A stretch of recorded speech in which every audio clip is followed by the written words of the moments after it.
কিন্তু যেহেতু সব ধর্মই বলছে যে সর্বশক্তিমান শুধুমাত্র একজনই ঈশ্বর, তাহলে এত ভিন্ন ভিন্ন ধর্ম কেন আছে? আসসালামু আলাইকুম সুপ্রিয় দর্শক বন্ধুরা, আজকের ভিডিওটা অনেক আকর্ষণীয় হতে চলছে। কারণ এক খ্রিস্টান ভাই প্রশ্ন করছেন, যদি সৃষ্টিকর্তা একজনই হয়ে থাকেন তাহলে এতগুলা ধর্ম কেন আসলো, আর আমাদের এতগুলা বিভক্ত কেন হলো? আর প্রতিটা ধর্মই তো বলে যে ঈশ্বর একজন, তাহলে এই ধর্মগুলা কোথা থেকে আসলো? তো এই বিষয়গুলো আসলে প্রতিটা মুসলিমদের জানা দরকার। তো চলুন ভিডিওটা মনোযোগ সহকারে দেখি, অনেক আকর্ষণীয় ভিডিওটা হতে চলছে। আমার নাম অনুপ এবং আমি একজন মেকানিক্যাল ইঞ্জিনিয়ার। তো এই ধর্ম সম্পর্কে আমার জ্ঞান খুবই সীমিত, তাই আমি ধর্মের উপর ভিত্তি করে একটি প্রশ্ন করতে চাই, কিন্তু আমি আশা করব আপনি বাস্তব পরিস্থিতি মাথায় রেখে উত্তর দেবেন। আমি ঈশ্বরে বিশ্বাস করি যে কেউ একজন আছেন, কারণ আমি জানি না এই সৃষ্টি কিভাবে হয়েছে। সুতরাং কেউ একজন থাকতে পারেন, কোনো একজন সর্বশক্তিমান থাকতে পারেন। তো আমি জানি না তিনি আছেন কিনা। আমি আসলে জানি না তার অস্তিত্ব সম্পর্কে। তাই যতক্ষণ না আমি জানছি তিনি আছেন কি নেই, আমার মনে হয় এটা বিশ্বাস করাই ভালো যে তিনি আছেন। কিন্তু যেহেতু সব ধর্মই বলছে যে সর্বশক্তিমান শুধুমাত্র একজনই ঈশ্বর, তাহলে এত ভিন্ন ভিন্ন ধর্ম কেন আছে? এবং যদি ধর্ম সৃষ্টি হয়ে থাকে, তবে সব ধর্মই দাবি করে যে এটি ঈশ্বর বা সর্বশক্তিমান দ্বারা তৈরি। তাহলে যদি ঈশ্বর একজনই হন, তবে ধর্ম আমাদের বিভক্ত করছে কেন? এটা আমার প্রথম প্রশ্ন, এবং আপনার উত্তরের উপর নির্ভর করে আমি আরও প্রশ্ন করতে চাই। ভাই প্রশ্ন করেছেন যে যদি ঈশ্বর একজনই হন এবং বেশিরভাগ ধর্মই বলে যে ঈশ্বর একজন, তাহলে এতগুলো ধর্ম কিভাবে হলো? এর উত্তর দেওয়া হয়েছে কোরআনে সূরা আল ইমরান অধ্যায় নম্বর ৩ আয়াত নম্বর ১৯-এ বলা হয়েছে, ইন্নাদ-দীনা ইনদাল্লাহিল ইসলাম।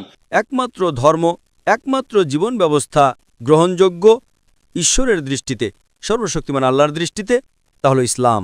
ইসলামের অর্থ ঈশ্বরের কাছে নিজের ইচ্ছাকে সমর্পণ করে শান্তি অর্জন করা।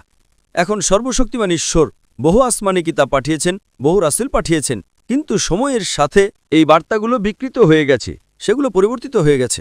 রাসূলদের বার্তা পরিবর্তিত হতে থাকে। এরপর সর্বশক্তিমান ঈশ্বর শেষ রাসূল পাঠিয়েছেন নবী মুহাম্মদ সাল্লাল্লাহু আলাইহি ওয়াসাল্লাম এবং শেষ আসমানি কিতাব কোরআন। ঠিক আছে। এখন আগে যে সমস্ত বার্তা এসেছিল সেগুলো একটা নির্দিষ্ট সময়ের জন্য ছিল এবং সেগুলো একটি নির্দিষ্ট মানুষের অনুসরণ করার জন্য। যত রাসূল এসেছিলেন তাদের একটি নির্দিষ্ট মানুষের জন্য পাঠানো হয়েছিল। এখন কোরআন নাজিল করেছেন সর্বশক্তিমান ঈশ্বর প্রায় ১৪০০ বছর আগে, এবং এই কোরআন শুধুমাত্র মুসলিম বা আরবদের জন্য নয়, এই কোরআন সমগ্র মানবজাতির জন্য। কোরআনে উল্লেখ করা হয়েছে সূরা ইব্রাহিম অধ্যায় নম্বর ১৪ আয়াত নম্বর ১, সূরা ইব্রাহিম অধ্যায় নম্বর ১৪ আয়াত নম্বর ৫২, সূরা বাকারা অধ্যায় নম্বর ২ আয়াত নম্বর ১৮৫ এবং সূরা জুমার অধ্যায় নম্বর ৩৪ আয়াত নম্বর ৪১-এ যে কোরআন সমগ্র মানবজাতির জন্য পাঠানো হয়েছে। এখন যেহেতু এটি সর্বশেষ এবং চূড়ান্ত আসমানি কিতাব এবং এরপরে আর কোনো কিতাব আসবে না, তাই সর্বশক্তিমান ঈশ্বর বলেছেন সূরা হিজর অধ্যায় নম্বর ১৫ আয়াত নম্বর ৯ যে আমি কোরআন নাজিল করেছি এবং আমি এর সংরক্ষণ করব। সুতরাং সময়ের সাথে যেহেতু আগের বার্তাগুলো বিকৃত হচ্ছিল, তাই সর্বশক্তিমান ঈশ্বর সর্বশেষ এবং চূড়ান্ত কিতাব নাজিল করেছেন। এবং সর্বশক্তিমান ঈশ্বর বলেছেন আল্লাহ সূরা হিজর অধ্যায় নম্বর ১৫ আয়াত নম্বর ৯ যে আমি কোরআন নাজিল করেছি এবং আমি একে বিকৃতি থেকে রক্ষা করব। এই কোরআন আপনি পরিবর্তন করতে পারবেন না। তাই সর্বশক্তিমান ঈশ্বর একই বার্তা দিয়েছেন। এজন্য আপনি যত ধর্মগ্রন্থে পড়েন না কেন, মূল বার্তা একই, এক ঈশ্বরে বিশ্বাস করুন। তাই আমি যা বলি আমার কাছে সমাধান আছে। আমি লোকেদের বলি আসুন আমরা একমত হই যে অন্তত একটি বই ঈশ্বরের বাণী। তো হিন্দুরা বলবে আমি বেদকে ঈশ্বরের বাণী বলে বিশ্বাস করতে আপত্তি করি না। খ্রিস্টানরা বলবে আমি বাইবেলকে ঈশ্বরের বাণী বলে বিশ্বাস করতে আপত্তি করি না। মুসলিমরা বলবে আমি কোরআনকে ঈশ্বরের বাণী বলে বিশ্বাস করতে আপত্তি করি না। তাই আমি এই লোকেদের বলি আসুন আমরা তা অনুসরণ করতে একমত হই, যা সাধারণ তা অনুসরণ করতে কি কারো কোনো আপত্তি থাকবে? না, না, কারণ এটা তার ধর্মগ্রন্থে আছে। তাই আমি বলি আসুন আমরা এই ধর্মগ্রন্থগুলো পড়ি এবং যা সাধারণ তা ১০০% অনুসরণ করতে একমত হই। যা সাধারণ নয়, যা ভিন্ন, তা আমরা কাল আলোচনা করব। ঠিক না ভুল? ঠিক স্যার। তো যখন আমরা একটি তুলনামূলক অধ্যয়ন করি আমরা জানতে পারি যে সমস্ত ধর্মগ্রন্থ, তা বেদ হোক বা বাইবেল হোক বা কোরআন হোক, তারা বলে যে আপনার এক ঈশ্বরে বিশ্বাস করা উচিত। সমস্ত ধর্মগ্রন্থ বলে ঈশ্বরের কোনো প্রতিমা নেই, ঈশ্বরের কোনো মূর্তি নেই, ঈশ্বরের কোনো ছবি নেই। তাহলে আসুন আমরা বিশ্বাস করি যে ঈশ্বরের কোনো ছবি নেই, কোনো প্রতিমা নেই, কোনো ফটোগ্রাফ নেই। সমস্ত ধর্মগ্রন্থ বলে যে একজন সর্বশেষ রাসূল আসবেন যার নাম নবী মুহাম্মদ সাল্লাল্লাহু আলাইহি ওয়াসাল্লাম। বাইবেল এটা বলে, বেদ এটা বলে, কোরআন এটা বলে। তাহলে আসুন আমরা অনুসরণ করতে একমত হই নবী মুহাম্মদ সাল্লাল্লাহু আলাইহি ওয়াসাল্লামকে। সমস্ত ধর্মগ্রন্থ বলে যখন আপনাকে প্রার্থনা করতে হবে তখন আপনার কপাল মাটিতে স্পর্শ করতে হবে। বাইবেল এটা বলে, বেদ এটা বলে, কোরআনও এটা বলে। তাহলে আসুন আমরা আমাদের কপাল মাটিতে স্পর্শ করে প্রার্থনা করি। সমস্ত ধর্মগ্রন্থ বলে যে নারীর মাথা ঢাকা উচিত। বেদ এটা বলে, বাইবেল এটা বলে, কোরআন আমি রেফারেন্স দিতে পারি। না স্যার, আমার রেফারেন্সের প্রয়োজন নেই। সমস্ত ধর্মগ্রন্থ বলে অ্যালকোহল পান করো না, বেদ বলে, হিন্দু ধর্মগ্রন্থ বলে মদ পান করো না, বাইবেল বলে মদ পান করো না, কোরআন বলে মদ পান করো না। আসুন আমরা মদ পান না করি। আমি যা বলার চেষ্টা করছি তা হলো, আসুন আমরা যা সাধারণ তা অনুসরণ করতে একমত হই, যা আমরা করছি না। যদি আপনি বলেন আপনি একজন ভালো হিন্দু, যখন আপনার বেদ বলছে ঈশ্বর একজন, ঈশ্বরের কোনো প্রতিভা নেই, কোনো মূর্তি নেই, কোনো ছবি নেই, তাহলে আপনি মূর্তি পূজা কেন করেন? বাইবেল বলে ঈশ্বর একজন, বাইবেল এটা বলে না যে যিশু ঈশ্বর। তাহলে কেন আপনি বিশ্বাস করেন যিশুকে ঈশ্বর হিসেবে? আপনি প্রথম ব্যক্তিকে দেখলেন, সে একজন ইংরেজি শিক্ষক ছিলেন। ৪৫ মিনিট ৫০ মিনিট সে নষ্ট করলেন। সেই শিক্ষার কী লাভ যখন সে বাইবেল থেকে একটিও সুস্পষ্ট আয়াত দেখাতে পারে না যেখানে যীশুখ্রিস্ট নিজে বলেছেন যে তিনি ঈশ্বর, বা বলেছেন আমাকে উপাসনা করো? এর কারণ হলো আমরা ঈশ্বরের ধর্মগ্রন্থের চেয়ে অন্য লোকেদের অনুসরণ করছি। তাই আমার সমাধান হলো, যদি আপনি অন্তত সাধারণ বিষয়গুলো অনুসরণ করেন তবে লড়াই বন্ধ হয়ে যাবে এবং আমরা এক হয়ে যাব, কারণ সমস্ত ধর্মগ্রন্থের মূল বিষয়গুলো একই। আমি শুধু একটা কথা বলতে চাই যে মানুষ, শুধু আপনি নন, সারা পৃথিবীতে অনেক ধর্মের অনেক উচ্চ প্রতিষ্ঠান আছে। তাহলে আপনারা সব ধর্মের বই মিশিয়ে মানবতার একটি বই তৈরি করেন না কেন? এবং সমস্ত ভালো জিনিস তাতে রাখুন এবং বলুন। আমি বলছি না যে ইসলাম বা হিন্দুত্ব বা খ্রিস্টান ধর্ম বা অন্য কিছু খারাপ বা ভালো। আমি এ ব্যাপারে কিছুই জানি না, কারণ আমার ধর্ম বিষয়ে কোনো জ্ঞান নেই। ভাই, আপনি খুব ভালো একটা প্রশ্ন করেছেন এবং আমি উত্তরও দিয়েছি।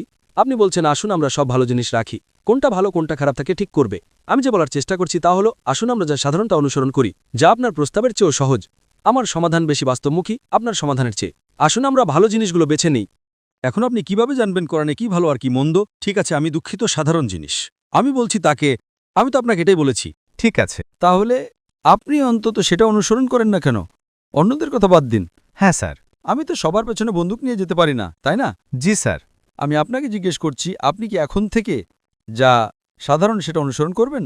আজ থেকে আপনি কি এক ঈশ্বরে বিশ্বাস করেন? আমার প্রথমে জানতে হবে সাধারণ কি, কারণ আমি পড়ি না। আমি আপনাকে বলছি, ঈশ্বর একজন, এই বিষয়টি হিন্দু বইয়ে, বাইবেলে এবং কোরআনে সাধারণ। হ্যাঁ। আমি আপনাকে রেফারেন্স দিচ্ছি। ও হ্যাঁ। বুক অব ডিউটেরোনমি অধ্যায় ৫ পদ ৭ থেকে ৯, এটা বাইবেলে আছে। আপনি যদি উপনিষদ অধ্যায় ৬ অনুচ্ছেদ ২ পদ ১ পড়েন, Ekam evidityam. ঈশ্বর কেবল একজনই, তার কোনো দ্বিতীয় নেই। সেতার সেতার উপনিষদ অধ্যায় ৪ পদ ১৯ উল্লেখ আছে, Natasya Pratimasti. সেই ঈশ্বরে কোনো প্রতিমা নেই। প্রতিমা একটা সংস্কৃত শব্দ যার অর্থ ছবি বা মূর্তি। সর্বশক্তিমান ঈশ্বরের কোনো প্রতিমা নেই, ছবি নেই, চিত্রকর্ম নেই, প্রতিকৃতি নেই, মূর্তি নেই। কোরআন সূরা ইখলাস অধ্যায় ১১২ আয়াত ১ থেকে ৪ বলা হয়েছে, Qul huwallahu ahad Allahu samad lam yalid wa lam yulad. বলুন তিনি আল্লাহ, তিনি চিরন্তন, স্বয়ং সম্পূর্ণ, তিনি কাউকে জন্ম দেননি এবং তাকেও জন্ম দেওয়া হয়নি এবং তার সমতুল্য কিছুই নেই। আমি আপনাকে জিজ্ঞেস করছি, আপনি কি আজ বিশ্বাস করেন যে ঈশ্বর একজন? পুরো বিশ্বের কথা ভুলে যান। হ্যাঁ, আমি বিশ্বাস করি। ঠিক আছে, বেশ। সমস্ত ধর্মগ্রন্থ বলে যে নবী মুহাম্মদ সাল্লাল্লাহু আলাইহি ওয়াসাল্লাম হলেন শেষ এবং চূড়ান্ত রাসূল। আপনি বাইবেল পড়েন, Book of Deuteronomy chapter number 18 verse number 18. Book of Deuteronomy chapter number 18 verse number 19. In the book of Isaiah chapter 29 verse number 12. Song of Solomon chapter 5 verse number 16. In the New Testament, Gospel of John chapter 14 verse number 16. Gospel of John chapter 15 verse 26. Gospel of John chapter 16 verse number 7. Gospel of John chapter number 16 verse number 12 to 14. আপনি যদি বেদ পড়েন, বেদের বিভিন্ন জায়গায় ১০০টিরও বেশি জায়গায় নবী মুহাম্মদ সাল্লাল্লাহু আলাইহি সাল্লামের নাম উল্লেখ করা হয়েছে। তাকে কল্কি পুরাণে উল্লেখ করা হয়েছে। আপনি যদি কল্কি পুরাণ অধ্যায় ২ শ্লোক ৪, ৫, ৭, ১৫ পড়েন, সেখানে বলা হয়েছে এই কল্কি অবতারের পিতার নাম হবে ঈশ্বরের দাস বিষ্ণুযাস, যার অর্থ আব্দুল্লাহ। তার মায়ের নাম হবে সুমতি, যার অর্থ শান্তি, অর্থাৎ আমিনা, যেটা ছিল নবী মুহাম্মদ সাল্লাল্লাহু আলাইহি সাল্লামের পিতা ও মাতার নাম। তিনি একটা গুহায় ওহীবাণী লাভ করবেন, তিনি পেয়েছিলেন। তিনি উত্তর দিকে হিজরত করবেন এবং ফিরে আসবেন। তিনি মদিনায় গিয়েছিলেন এবং ফিরে এসেছেন। এতে বলা আছে তার চারজন খোলাফায়ে রাশিদিন। কোরআন সূরা আহজাব অধ্যায় ৩৩ আয়াত ৪০-এ বলা হয়েছে, Ma kana Muhammadun aba ahadim min rijalikum. Muhammad তোমাদের মধ্যে কোনো পুরুষের পিতা নন, বরং তিনি আল্লাহর রাসূল। এখন আমি আপনাকে জিজ্ঞেস করছি, আপনি কি বিশ্বাস করেন নবী মুহাম্মদ সাল্লাল্লাহু আলাইহি ওয়াসাল্লাম আল্লাহর রাসূল? প্রথমত, আমি সেই ধর্মগ্রন্থগুলো পড়ি না। দেখেন, আমি রেফারেন্স দিচ্ছি, আমি এখন এটা পড়িনি। ঠিক আছে, যদি আপনি পড়েন এবং জানতে পারেন যে হ্যাঁ, আমি এতগুলো রেফারেন্স দিচ্ছি, আপনার কি মনে হয় আমি আপনাকে ধোঁকা দিচ্ছি? না স্যার, আমি এখনো এটা পড়িনি, তাই আমি বলছি। ঠিক আছে, আমি রেফারেন্স দিচ্ছি। যদি আপনি পড়েন এবং জানতে পারেন যে এটা সেখানে আছে, তাহলে আপনি কি করবেন? আমি বিশ্বাস করব যে নবী মুহাম্মদ ঈশ্বরের একজন রাসূল, কোনো সমস্যা নেই। তাহলে এখন যদি আমি আপনাকে কোরআন দিই এবং কোরআনে দেখাই, তাহলে কি আপনি বিশ্বাস করবেন যে তিনি ঈশ্বরের রাসূল? স্যার, আমি আপনাকে বাইবেল দেখাবো, আমার মোবাইলে আছে। আমি আপনাকে এখনই দেখাচ্ছি। 1 minute. আপনি কি দেখতে চান? না না স্যার। আসুন আমি আপনাকে দেখাবো। আসুন আসুন মঞ্চে আসুন।